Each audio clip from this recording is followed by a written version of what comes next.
সাদা ভাত আর শাক ভাজা।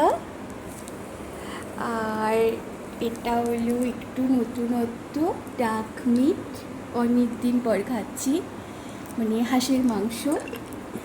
আর এটা হলো রুই মাছের ফুলকপি দিয়ে কালিয়া কারি। এটাই এটাই দুপুরবেলার মেনু। হ্যালো বন্ধুরা, স্যাটারডে সানডেটা কি তাড়াতাড়ি কেটে যায় বলো, ঘড়ি যেন অনেক ফাস্ট হয়ে যায়, আমার তো তাই মনে হয়। তো চলো এই 2 দিনের গল্প তোমাদের সঙ্গে শেয়ার করছি।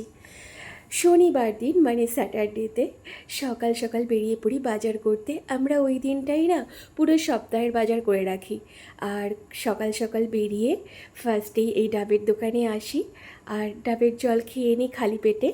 জানি খালি পেটে ডাবের জল খাওয়াটা খুব ভালো স্বাস্থ্যের জন্য।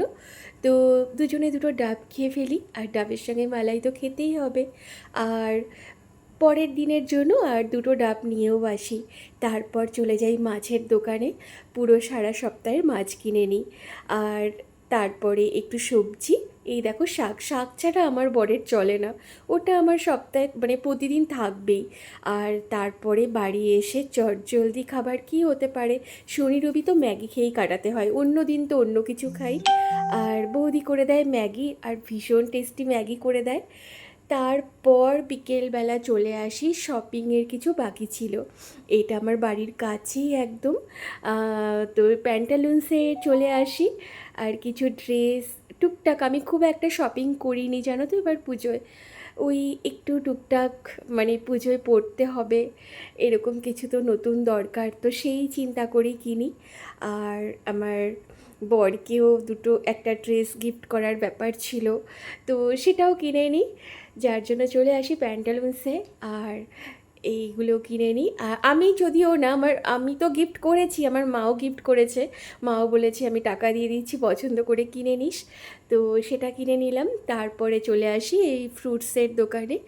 আর ফ্রুটসটা লাগবে সকালবেলা, এটা আমার লাগবেই। তো এখান থেকে কিছু ফ্রুটস কিনে নিই, মানে এটা আর কি রেগুলার খাই, মানে খেতে ভালো লাগে আর কি।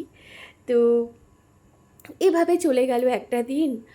আর পরের দিন সেরকমভাবে বেরোনো হয়নি, তো বিকেলবেলা ভাবলাম ঘরে থেকে থেকে বোর হচ্ছি, তো কোথাও একটু বেরিয়ে আসি। তো চলে যাই একটু কাছাকাছি, একটু একটা টোটো রিজার্ভ করে একটুখানি চাটা খেতে আর কি বেরিয়ে পড়ি। তো দেখছি হঠাৎ করে কোনো একটা জায়গায় একটা ঠাকুরের মন্দিরে দেখি প্রসাদ বিতরণ হচ্ছে। আর আমার না দারুণ লাগে এরকম মন্দিরের সামনে যখন কোনো প্রসাদ বিতরণ হয়। আমি ছোট থেকেই সেইখানে ঠিক দাঁড়িয়ে পড়ি, লাইন দিয়ে প্রসাদ নেবই, আমার তো খুব ভালো লাগে। তো দেখো কি দারুণ একটা প্রসাদ, পোলাও আলুর দম আর পায়েস দেওয়া হয়েছে। এবার তো বাড়ি ফেরার পালা, চলে আসি। তো বাড়ির রাস্তায় ঢুকতেই দেখি মা দুর্গা যাচ্ছে আর কি। তো আমি একটু অবাক হয়ে গেছি, মহালয়ের দিনে হয়তো কোনো মণ্ডপে একটু আগে আগেই যাচ্ছে মা দুর্গা, সেখানকার লোকরা তো খুশিই হয়ে যাবে, কত আগে মা চলে যাচ্ছে তাদের জায়গায়। তো দেখো মা দুর্গা যাচ্ছে, তার পর লক্ষ্মী, গণেশ, কার্তিক, সরস্বতী সবাই যাচ্ছে। কি ভাল লাগছিল, মনে হচ্ছিল আর কদিন পরই পুজো, মা আসছে, বড় মা আসছে, কি মজাটাই না। তো কেমন লাগলো জানিও বন্ধুরা, ভালো লাগলে লাইক কমেন্ট শেয়ার করো। Thanks for watching.